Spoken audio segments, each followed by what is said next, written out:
Hi guys, welcome back to my channel Lunatic Cooking. I am Luna. Today I wanted to bring another simple, easy dish to your tables with this foolproof pasta recipe. I promise you that if you follow these measurements and tips, you too can enjoy rich handmade noodles today with whatever variety of sauce that is your favorite. So jump in with me and let's make some pasta. So we want to begin with 400 grams of 00 flour or type 500 plus. So I typically get my 00 flour from Tesco's, but you can get it from any polish shop in your area. I live in Ireland, so if you're like me and you live in Ireland or in England, I know that you guys have a lot of polish shops as well. If you go look for type 500 plus flour, you can get it there, and it just refers to how finely milled the flour was. So definitely look for one like that. And then you want to go in with your 100 grams of semolina flour. It kind of ensures that there's enough firmness to the dough. I also go in with a dash of olive oil. This is very non-standard, but I really found that the pasta actually has a lot more flexibility. It's a lot more bouncy if I just go in with a little bit of oil. It also adds a little bit of flavor as well. So then you want to go in with your eggs. I found that 500 grams of flour to 5 eggs works the best. I'm using quite large eggs, so you want to make sure that you find the biggest eggs that you can find and go with those. So now we're gonna move into mixing.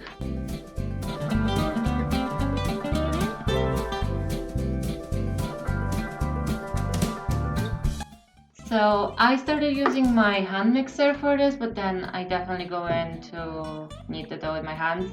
I find that any type of dough, it's great to mix the ingredients at first with your mixer just to get them all combined, but there's nothing like the warmth of your hand against the dough that really brings it together. So here, and you'll see me doing this motion a lot. So you just want to push out the dough with the bottom of the palm of your hand and then bend it over the thumb of your other hand, depending on which hand is your more dominant hand, and then fold it over and push it out, and then repeat, and do it for about 10 minutes. I don't know, I always set a timer for about 6-7 minutes, and it should be fine, but 10 minutes is foolproof. So then you want to wrap it up in foil and leave it hanging in the fridge for about 30 minutes just to let all of that gluten relax. So after 30 minutes, remove it from the fridge. Make sure that the dough doesn't spring back when you press it. That means it's ready. And then you want to go ahead and cut it into 4 pieces. That's what I do. It kind of corresponds to how many portions you get out of this recipe. I opt in for 4, but you can increase the amount of eggs and flour that you use. So if you add, another 2 eggs and another 200 grams of flour, you can put 150 00 flour, 50 grams of semolina, and you'll get 6 portions, or just double the recipe, you'll get 8. So you want to roll out the dough. Try to keep it quite square when you're doing it. Here I found a tip from Claire Safit's that is just absolutely amazing. You see me tugging on the edges of the dough just to try to keep the square rectangular shape when you're rolling it out. I found that advice absolute life-saving when it comes to keeping integrity of the shape of the dough when you're rolling it out, whatever you're making. If you're making croissants, if you're making pasta, if you're making whatever that you need to have a rectangular shape in, it definitely comes in handy to do that. So just roll out your dough. It might take a while. Make sure that your surface is dusted heavily with flour. Whatever you do, you can't have too much flour on your surface. That's what I kind of found with pasta. And yeah, just keep on rolling and keep on tugging.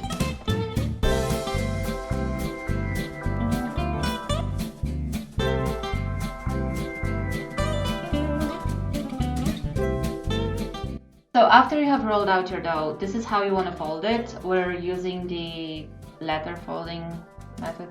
I think I might be full of it. But anyways, make sure that you dust the dough when you're folding it on itself really generously. It's going to come in handy now when you're going to be separating the pasta. So once it's folded, you just want to cut it into different strips.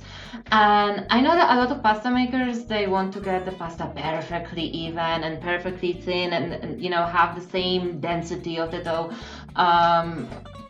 all throughout. I don't. I like it to be rustic, you know. I like it to be thicker on some part and thinner on another, and then some of it be thicker cut and some of it be thinner cut. I don't know. I think it just adds a little bit of rusticness. Is that a word? To it? It is now.